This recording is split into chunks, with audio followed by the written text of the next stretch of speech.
Hey everybody, I'm Bob Lucido, and this is the Bearcat Training Camp, where we provide business building training for teen Beachbody coaches. And I've got something a little bit different for you today. My good friend, business partner, fellow Millionaire Club coach, Keith Callahan, was in here the other day, and he was interviewing me for his podcast series, The Business of Life. And it turned out, when we went back and looked at the footage, because of course we did film it, a lot of the material I found to really be directly applicable to what we've been talking about in here. So I thought we'd share some of the key excerpts from it with all of you. The theme of the interview was really focused on my own commitment to my own personal development, my spiritual growth, and how that has really driven, directed my life up to this point. But of course we also got into how that became really a crucial point in my connection with the Beachbody Coach Opportunity, and what I really believe has been sort of the fuel that's helped me take this opportunity to the level that I've been able to take it to. So anyways, there's some great stuff in here. Wanted to share it with you, so take a look, see what you think. All right, so sitting at Chief Bob Lucido's conference table in his office. Bob, welcome to the show, man. Hey, good to be here. Thanks for having me. Yeah. So it's this is my second time doing a face-to-face podcast like this. First time that we've got the video camera rolling. So Bob's been doing a lot of video work, and actually we should touch on that today when we're talking through the work that we're doing with that. Yeah. So yeah, we've got the video camera rolling and a couple cameras rolling. Bob's son Brandon is filming away. We've got all these lights around us, and we've got a whole set. So, and then also Austin Banak, a friend of ours, in the background listening on. I think that some people hear that word and don't quite understand what it means. You know, being recognized as a chief or being honored with a gift of a war bonnet. It's it's not like being a king or a president or a political position necessarily, although there are that sides of things as well.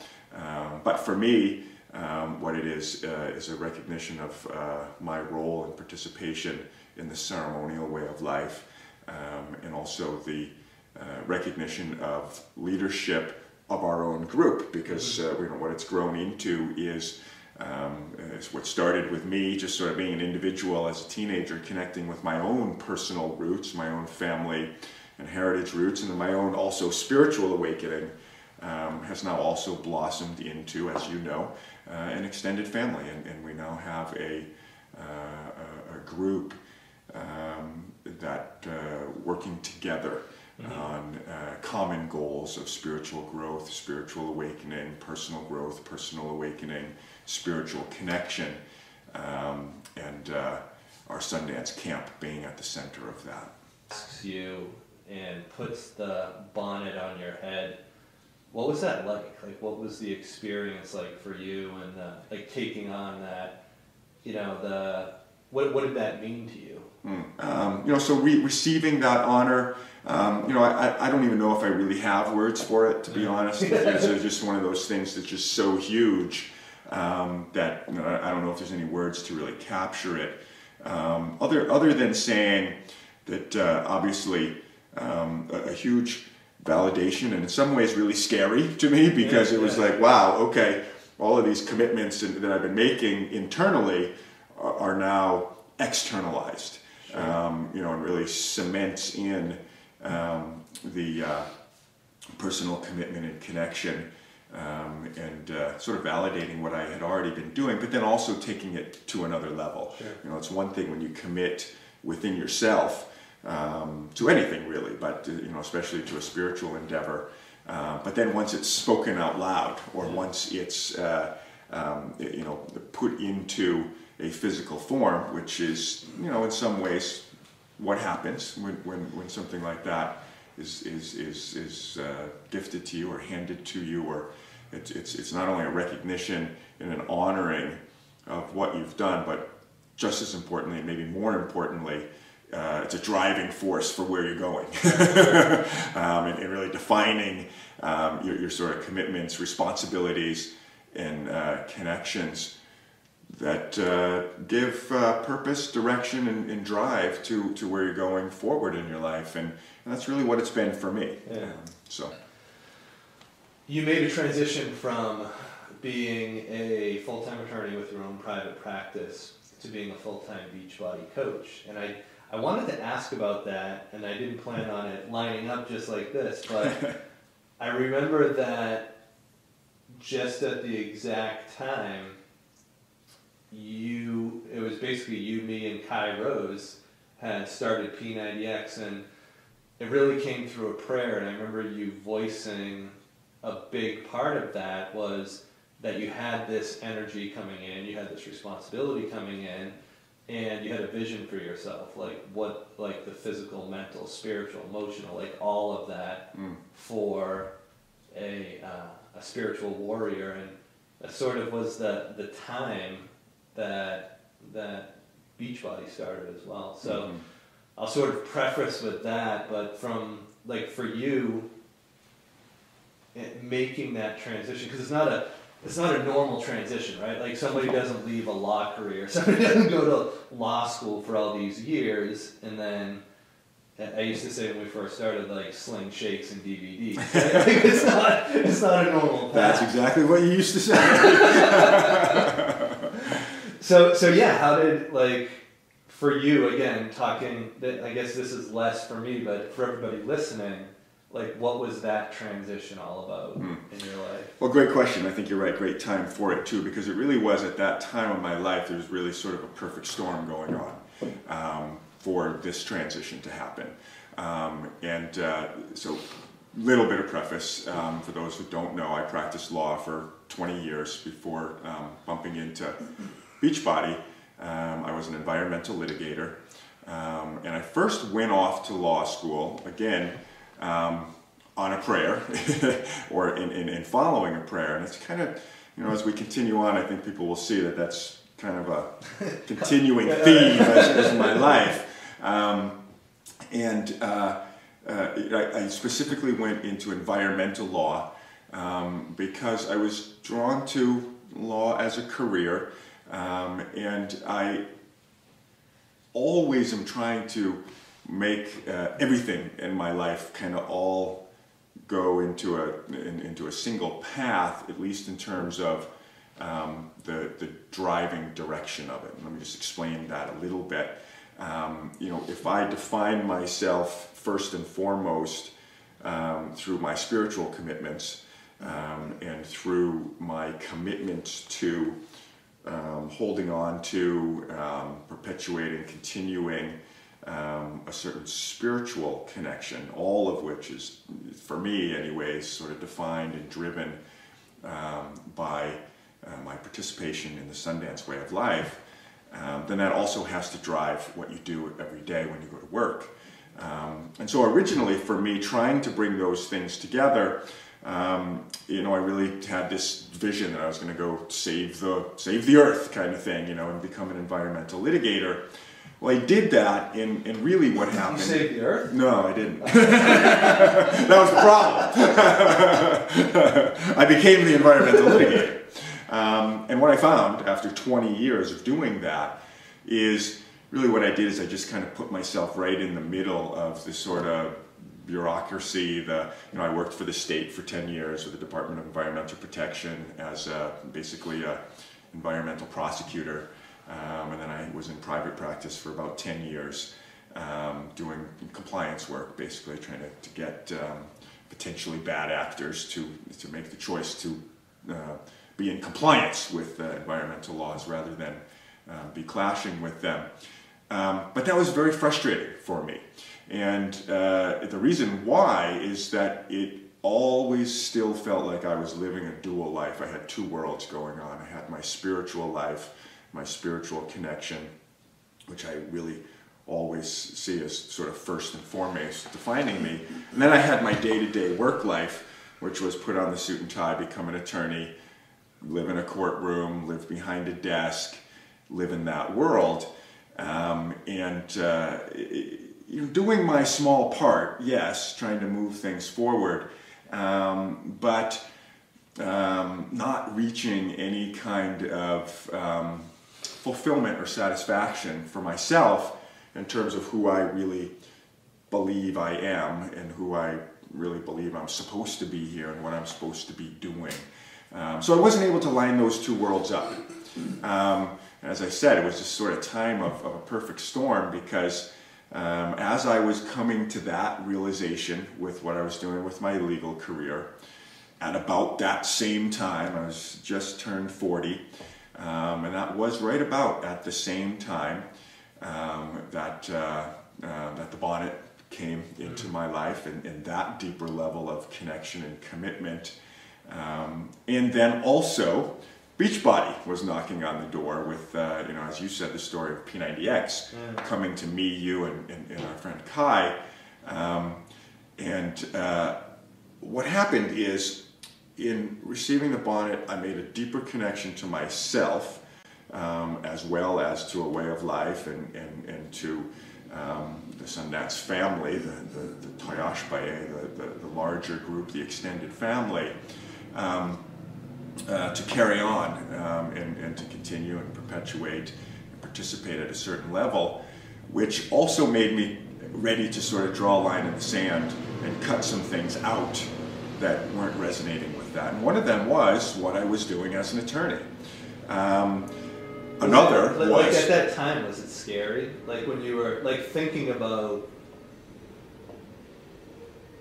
that, like understanding that the piece of the law work that you were doing wasn't for your highest good. Like that's probably a simple way to put it. Yeah, it's a great way to put it. And it wasn't, well, maybe a little bit scary. More so though, it was exciting. Because a major sort of transition and transformation was happening for me. And it was happening on many, many levels. Career level, spiritual level, and physical level too. And the other thing of this perfect storm is that I looked at myself at 40 years old and I was 70 pounds heavier than I am now. I was in no way the physical picture of what I had always seen and followed as, spiritual warriors and leaders of this this way of life that was so special and important to me. So I know I had to get that part of my life in shape, right? In order as well. And the gift, the blessing that was brought in that did that for me was P90X. Totally out of left field, too. Totally out of left field, right? And in fact, I pushed against it. I laughed at it at first. I was like, there is no way I'm working out in front of a TV, and there's no way that that's going to work. Yeah. But it did. Yeah. And it gave back to me the physical piece of the puzzle. I, got physically fit again. I started to feel good in my skin again, felt good in my body again, felt healthy and strong as a physical human being again. Yeah. Sort of re-enlivened, reinvigorated. And then again, this sort of perfect storm thing that was going on, that was the exact time that the bonnet came in and this deeper connection to that side came in. And lo and behold, turned out that this company, Beachbody, that had produced this amazing fitness program, P90X, that I had just fell in love with because of the transformation it did, also had a business opportunity.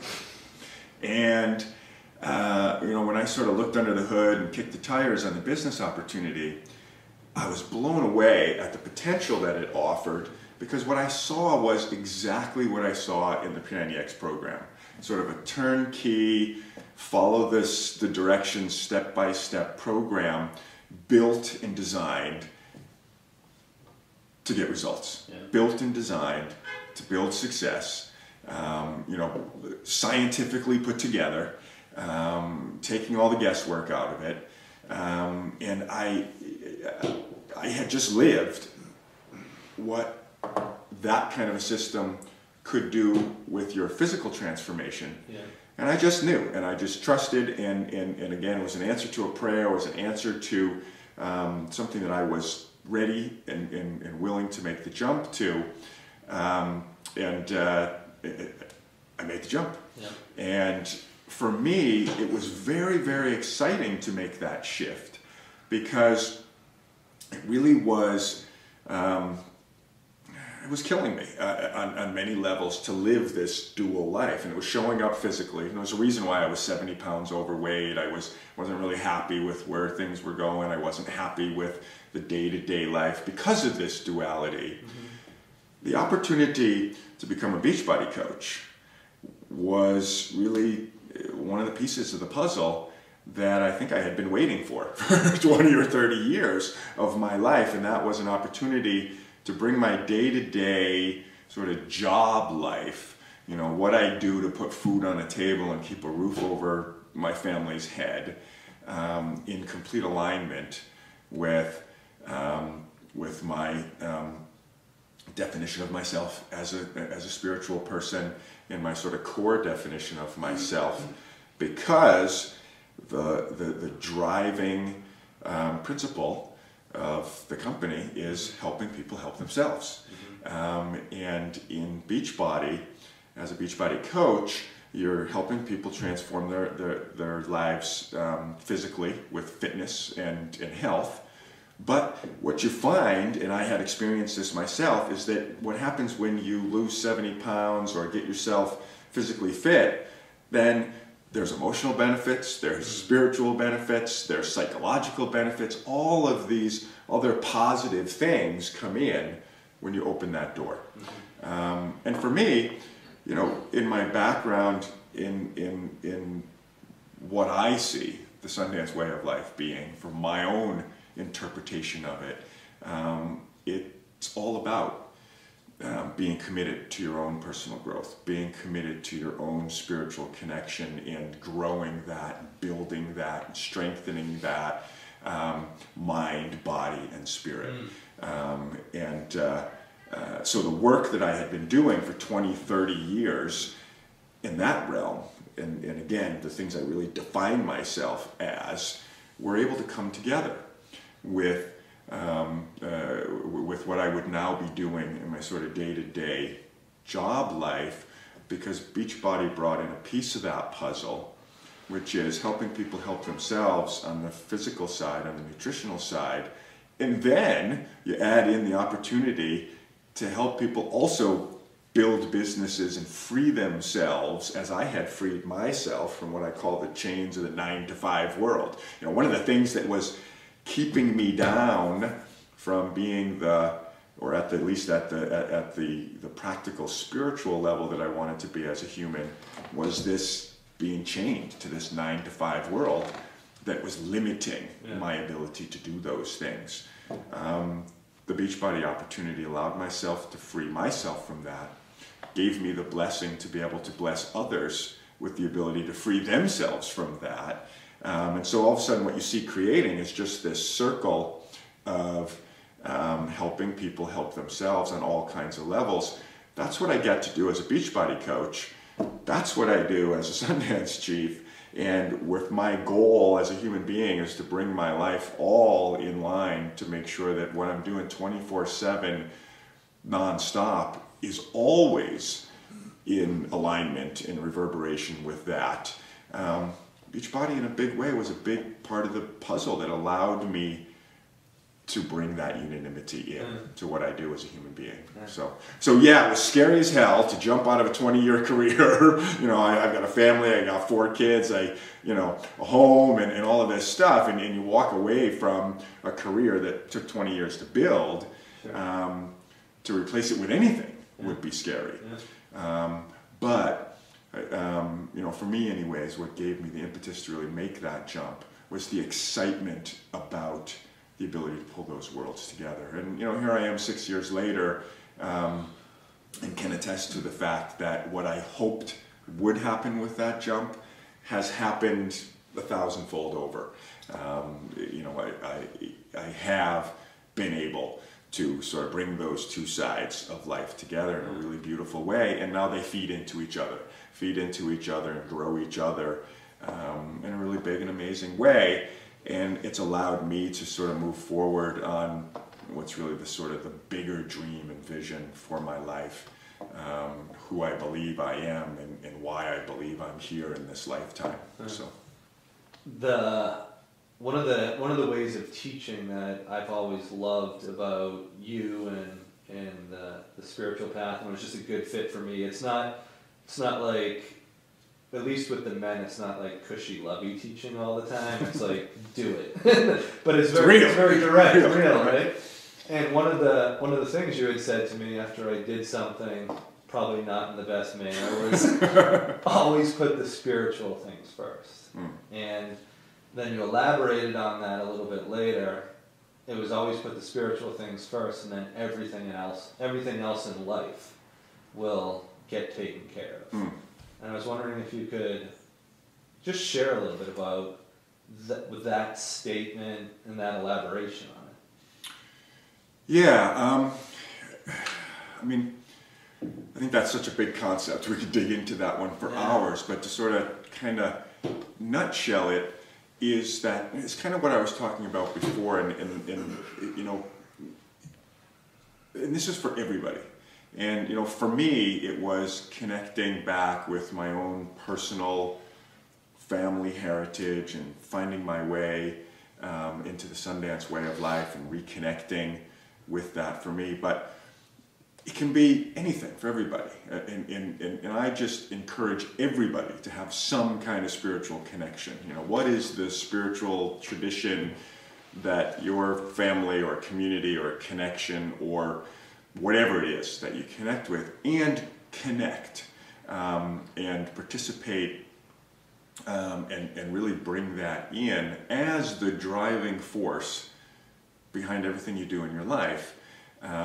Because of that principle that you just said. Do the spiritual things first.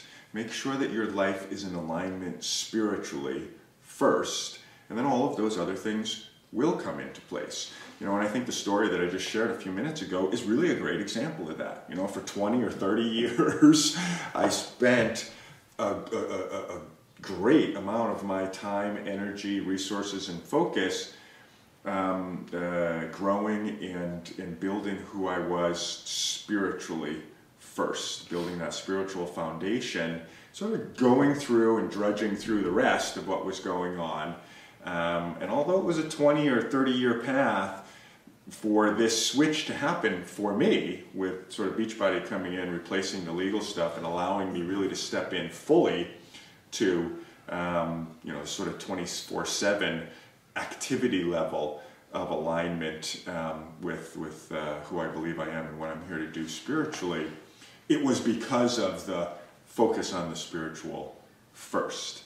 And I think that when we make that switch in our daily life, then all of the things that sort of bring anxiety into our lives, or that we perceive as being in the way or blocking, sort of fade away, because it's our own attention that we give to those things that allow them to come in and to block, or allow them to come in and you know, sort of bring chaos in the place of spiritual order in our life. And as all that means, quite simply, is slowing down a little bit. You know, and you know, people listening may be saying, okay, well, what does it mean to have a spiritual focus? What does it mean when you say spiritual stuff first? Simply means to slow down and find your own center. Yeah. Simply means to slow down in everything that you're doing. And you know, it's that sort of walking meditation idea. You know, can you just be in a prayerful space, whatever that means for you? Can you just be in a centered space, whatever that means for you? If you practice meditation, or if you practice, you know, chanting or praying in any format, whatever it means for you individually, can you start there? And can you pull yourself into that place and maintain that place? Because what happens most often, and it's for all of us, right? I mean, I think that's part of the you know, personally, that's part of the path to spiritual enlightenment, right? When you can hold it 24/7, 100% of the time, then boom, right? And you graduated. There you go. Right? But as human beings, we're struggling to get to that point, and I think that you're absolutely correct. For all too many folks out there, it's been lost completely, and there's a complete disconnect. And so a crucial component is to just simply kind of slow down and just bring that in as a center, because, and I like to explain it like this, it's kind of like tuning an instrument with a tuning fork. you hit the tuning fork and it hits that vibration, and it's the perfect note that you want to tune the instrument to. And then you bring the instrument into tune with it, and you've got that alignment. Well, as spiritual beings, as human beings, I believe that we're really the same way. And that sort of reverberation of the tuning fork is out there. And it's always reverberating. And that's the sort of spiritual center or key or chi or whatever you want to call it. That sort of divine essence of all of life in the universe. And as human beings, we're kind of moving through life, and we allow ourselves to get out of tune for all kinds of different reasons. And when I say make the spiritual things first and everything else will come into focus, it simply means that if we focus on tuning in to that vibration and allowing ourselves to slow down, allowing ourselves to come into that, that once we hit that, once we can come into alignment with that reverberation, all the other pieces are going to come in to place. You can't play the guitar until it's tuned, but once it's tuned, it will make beautiful music. And as human beings, I think we're the same way. If we're out of tune, then nothing's going to work. It's just, you're not going to play a song, right? But once you're in tune, you have the ability to create that beautiful music. You have the ability to create that beautiful song, which is really the expression of our life. And I think that as human beings, we all have that. We all have a song that we're here to sing or to share with the world. And, you know, of course, that's I'm not talking about that practically speaking, that we've all got a song to sing, but our life, we have something to bring, something to offer, but we can't get there, and we can't offer it, and we won't be at peace with ourselves, and we won't be free of you know, sort of anxiety or anger or frustration or any of the sort of negative or lower baser things until we bring ourselves into that attunement space. And so that's really what I mean by that, and that's just something I'm sharing that's been passed to me, and that's been so important to me in my own life, that I've seen play out. I know that things work best in my life. Synchronicities happen, and out of the blue happens, and things line up, and, you know, opportunities come falling into your lap when you focus on getting into that attunement and spend your time and energy, resources, and focus on that first. It can be worded a few different ways, but like time and intensity. Like the amount of time you're putting into something, the intensity or the focus or the discipline with it. And what would you say to somebody that they go make a quick prayer and then God doesn't respond, so it doesn't work, or they go to the yoga class and their back's still tight tomorrow, like for something, like for that type of, so with the time and intensity, or the way that you always worded it was the hours and the days in the arbor, or the hours and the days in ceremony. Right.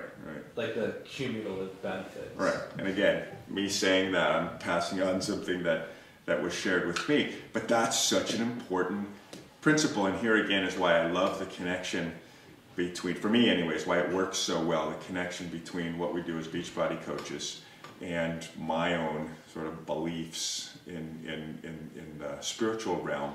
It's the same thing.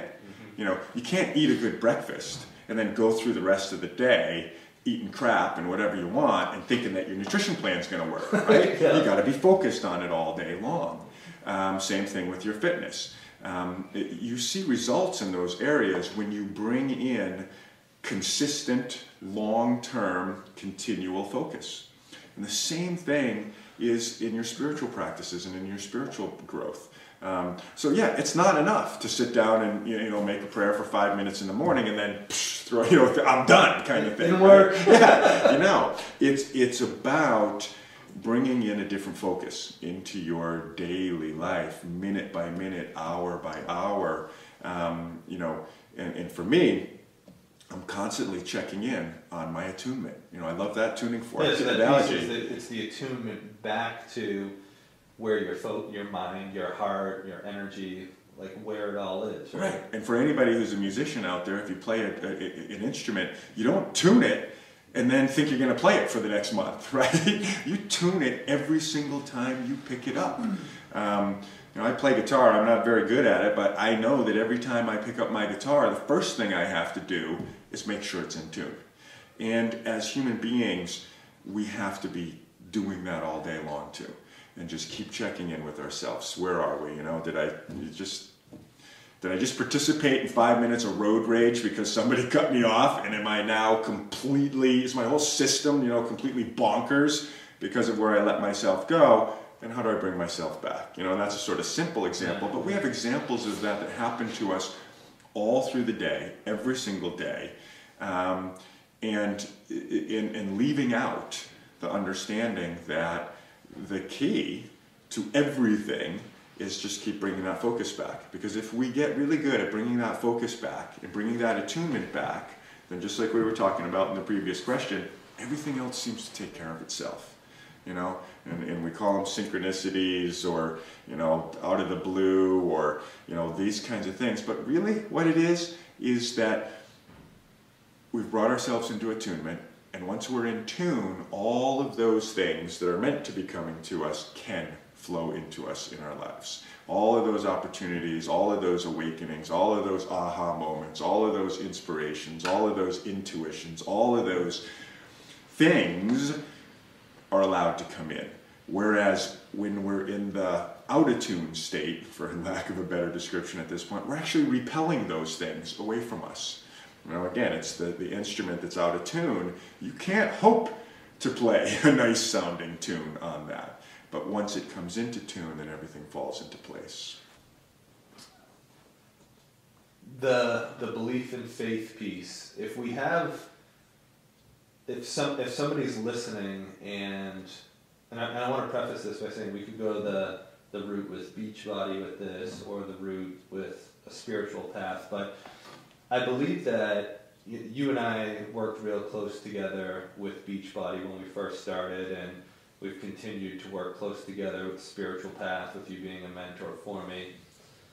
And with the spiritual path, I believe that, with Beachbody, I believe that the belief and faith piece had a real big factor with the success that we achieved.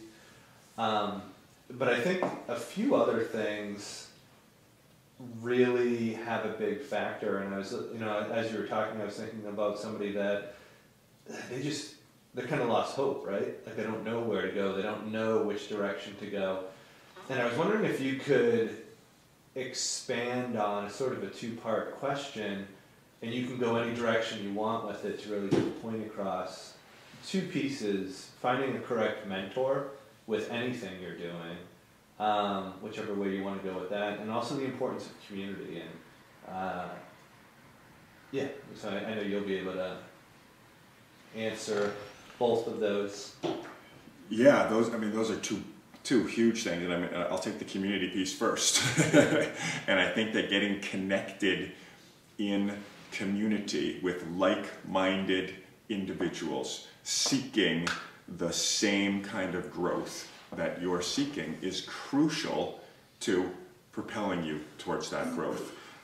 We feed off of each other as human beings. As human beings, I believe we're communal creatures. We're meant to be in community. We're meant to be in groups. We're meant to, stand shoulder to shoulder, partner up, and help one another become the best expression of ourselves that we can be. And so obviously that's going to reflect back to anyone who's either beginning or partway down or most of the way down any spiritual path, is really connecting with and leveraging the strength of community.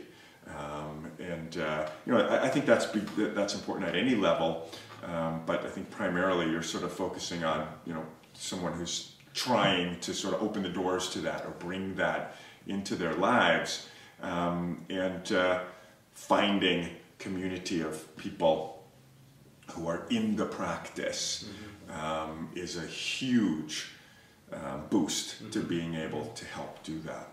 And then what was the first part? Well, I want to just take community one step deeper, because I feel like one of the gifts that Beachbody's had, and I've seen it happen with so many people, is it's actually been a doorway for a spiritual community. It's been a doorway for seeing and understanding that life can be lived a different way, right? Like really, because when you get into network marketing, it's such a, like that, we're talking about all these spiritual things and they have really good connotations to them, right? But then you hear network marketing, it doesn't have... How does that fit? Yeah, it's like not the same connotation. All right. But like at the core, what you started doing was mentoring people, not on necessarily how to build a business, not on how to get into the best shape of their lives, because in all honesty, Beachbody had that all set up, right? Like they have, here's it, just follow the program. You don't have to do anything else. Just follow the business plan, you don't have to do anything else. But the piece that you do have to do, and that I think was the community piece, is when someone feels loved, when someone feels supported, when someone feels they feel that they're part of something bigger than themselves, right? Mm-hmm. Like getting involved in that. So, yeah, I don't even know if that's a question or just me rambling. No, I think it is. I mean, let me just respond to what was, coming into me as you're talking. I mean, I think that the key components of any spiritual path, and I think really the essence of being human, is experiencing love and connection.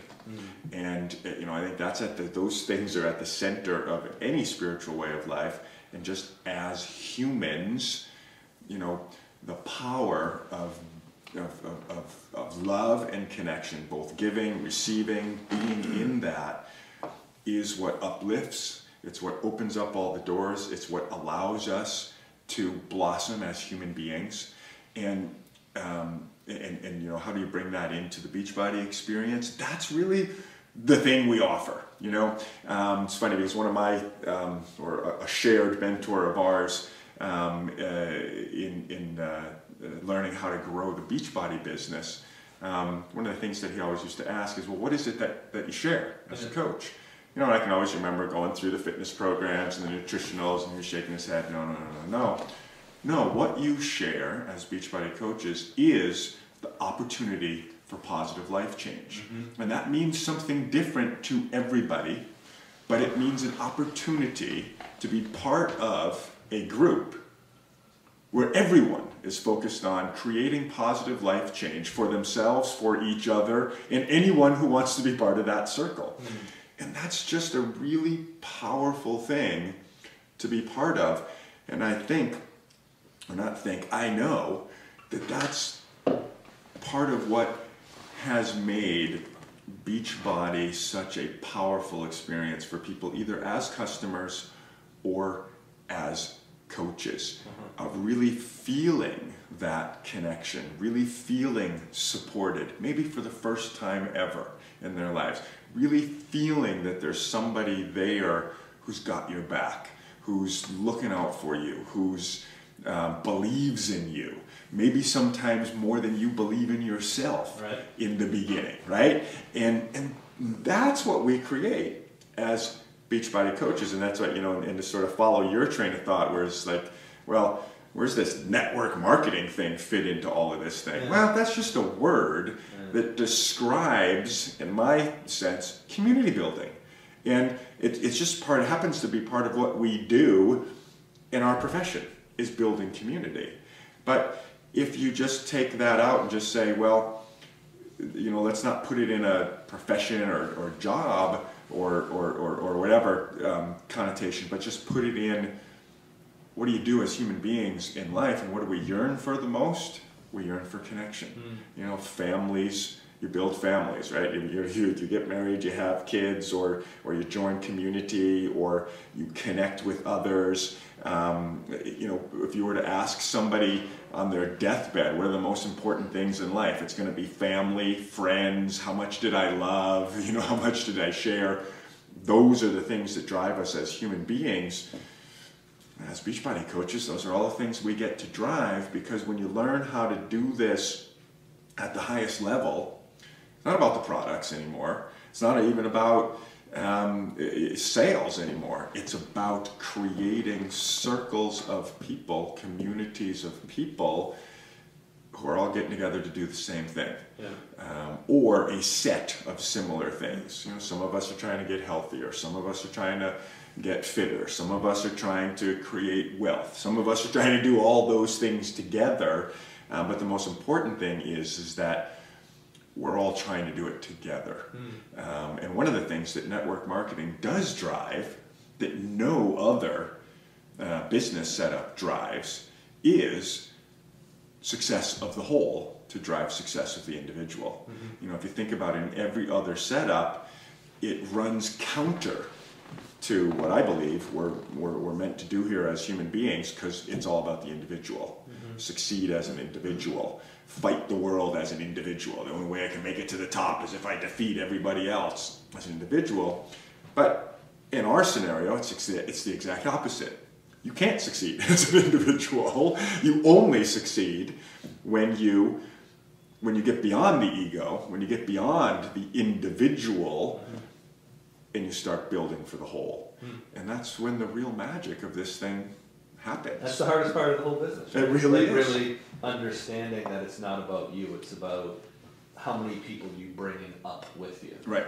And not only the hardest part, but the most powerful part. Because the people who have made it to the highest success are the people who had that switch of consciousness, that switch of understanding. And as cliche as it sounds, it was simple as somebody believing in you. Right? Like that, it wasn't anything, like nothing else. I think that's where it starts. That's where it starts. Right.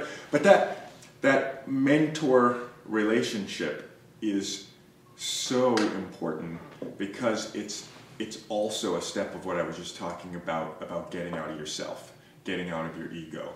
You have to surrender to the fact that it's not all about you. You don't know everything, and that only through that surrender do you really have growth. You know, another big part of my life, besides the spiritual side of my connection with the Sundance way of life, has also been a long-term, you know, almost my entire life connection with traditional martial arts. And a lot of the teachings are similar. And this teacher-student relationship in the martial arts is of crucial importance, because it's always bringing you back to the student mind. No matter how far along you go up the curve, you always have to drop the ego, be student mind, in order to keep going. You know, it's that glass full or glass half empty. If you're full, then you can't grow anymore. And you can't expand anymore, and you can't even experience anymore. But if you can keep emptying, give that away, then come back for more, give that away, come back for more, and that's the sort of mentor to the community and you being the bridge kind of mentality. It's crucial in this business, but it's also crucial in I believe, in the growth of life, and certainly, you know, the sort of main thing we're talking about here is the spiritual centered life, and how that kind of fits into this whole puzzle. This seeking out, finding, connecting with a mentor, mentors, there's going to be many in your life, is crucial. And you know, in terms of giving any advice about how to connect with someone in that sense, you know, I think you want to be open, and at the same time you want to be very real and honest with yourself. Who are you right now? Where are you trying to get to? Who is where you're trying to get to? And finally, and I think this is crucial, who is where you're trying to get to, who you can relate to, who you respect, who you honor, who you trust. Those are all, you know, sort of great descriptive qualities of potential mentor for you. You got to have all those things. You got to be able to connect person to person. You got to be able to trust. You got to believe. You got to have all those things. It's not enough to say, and you know, I always love this when people say, "What's the best personal growth book to read?" or "Who should I, you know, go do a personal growth training with, or who's the best mentor, all of those things have the same answer. It depends on you. And so the first question is a sort of personal evaluation of where you're at, very real with yourself, where do you want to be, and then finding someone or some people or a group of people or whatever it is who are either there or along their way there, who you resonate with, who you feel safe with, who you trust, who you have all of that ability so that you can actually foster a relationship. Because that's what it's all about. It's about relationship. If you're going to work with a mentor, if you're going to work with a community, if you're going to really embrace those concepts we're talking about, then you're going to get into relationship building, and and that's a two-way street. So, if I'm listening in, I'm inspired to make a change in my life.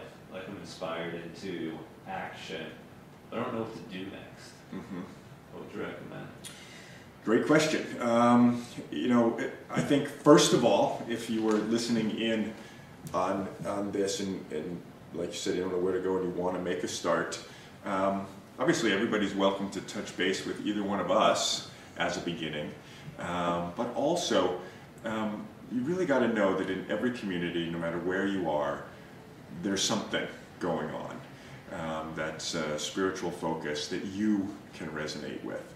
And I think that it starts with just opening the door yourself, to being open. Opening like not the physical door, but the doorway in yourself, to be open, to actually go, because a lot of us can sit and listen to this stuff and say, yes, I want that, but it's very different to actually be open to it coming into your life. Yeah. There's a lot of people that seek out and find mentors, but they're not ready, willing, and able to be teachable and to follow along.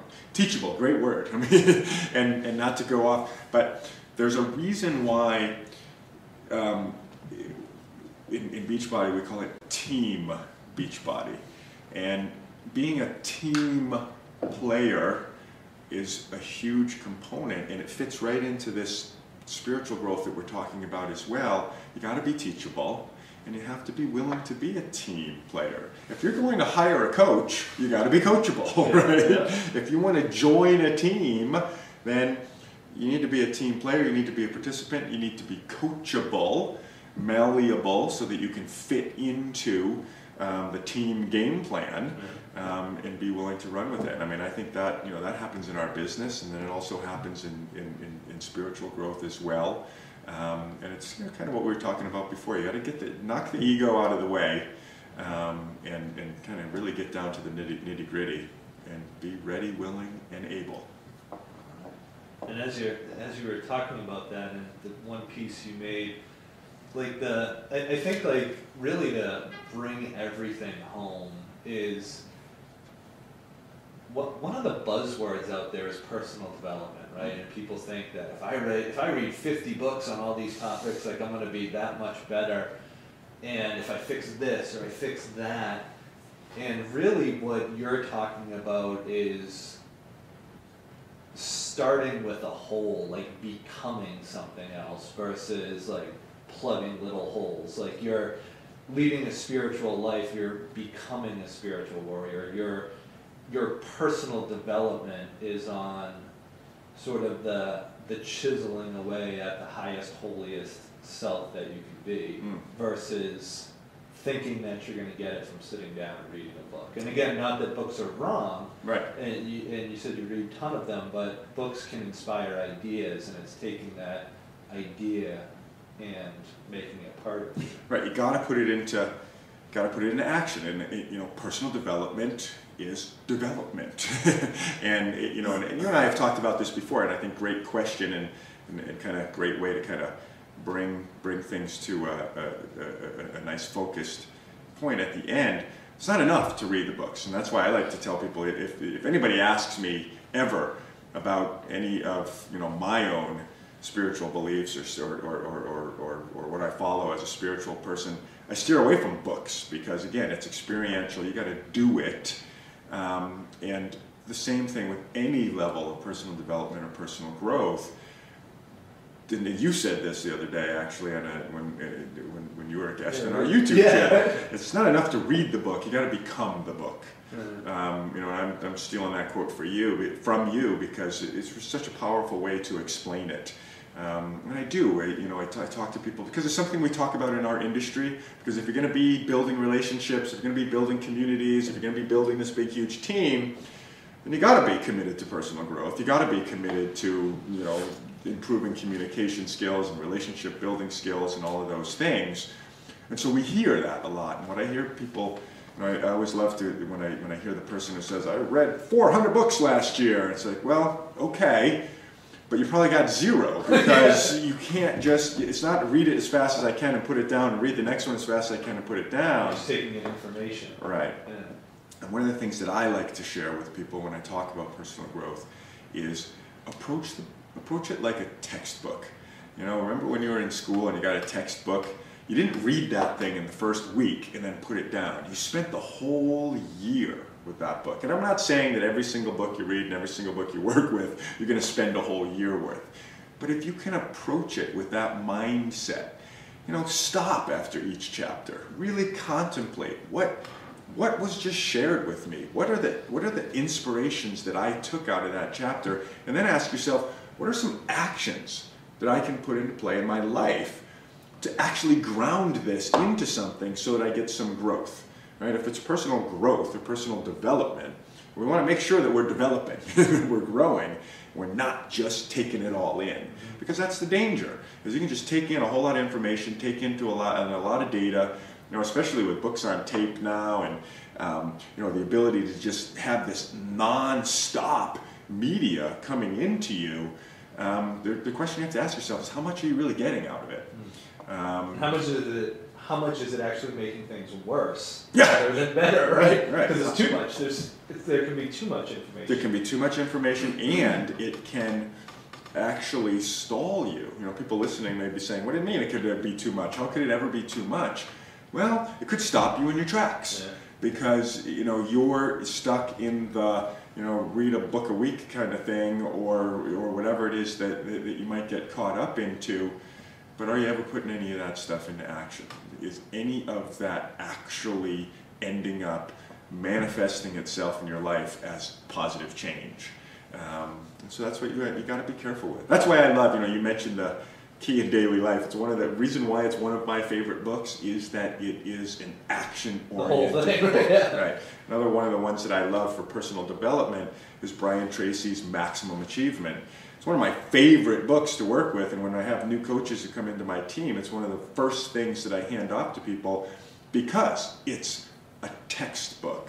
It's filled with activities, it's filled with homework, it's filled with all the stuff that people don't want to do, but it's the stuff that drives personal development. So, and the quote that you used, you didn't say it's one of my favorite books to read, you said it's one of my favorite books to work with. Yeah, to and work. Like, that's a subconscious thing, right? Yeah. Like, you're not even choosing that word because that's how you approach the book. Exactly. Yeah.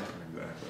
So important, man. Well, for everybody listening, for people that are interested in following you, interested in connecting with you, maybe interested in learning more about Beachbody, how can people get in touch and reach out? Yeah, fantastic. And I'm sure in the description section we'll have all this stuff so people can get to it. But I'm on Facebook, so facebook.com/LucidoFitness. We've got a brand new YouTube channel going where we're offering training for existing coaches, and then also sharing the many opportunities opened by Beachbody and by our team, and that's over at YouTube.com/LucidoFitness Inc. Other than that, you can always email straight to me. It's just my name, Robert Lucido, no spaces, no dots, @mac.com. Love to hear from anybody interested in any of this stuff anytime. All right, man. Well, I knew this was going to be a good one. I was excited about it, and just want to end it by saying that I love you, grateful for all that you've done for my life and all the help on so many different realms. And I'll put it out there because I think it's an important piece, when, especially for people listening. I didn't know I was going to say all this, but hell, let's go with it. I remember when we first started working together, there was one point we were in your living room upstairs, and I don't remember exactly what the words were, but it was like, man, I got a lot going on in my life right now. And you sort of laughed at me at one point. You were like, "You got a lot more than a lot going on in your life," and it was a lot of stuff that I had to work on. A lot of stuff that it was like right after Amy and I had broken up. And, oh man, but yeah, I appreciate it. I appreciate all the work, and I know I've said that to you before, but I just wanted to say it again. All right, well, thank you, and this has been great. Thanks for taking a moment to sit down and talk. I love you too, brother, and proud of everything that you're doing, and happy to be count you as one of the folks in this like-minded community that we're all moving forward with. So thank you, brother. All right.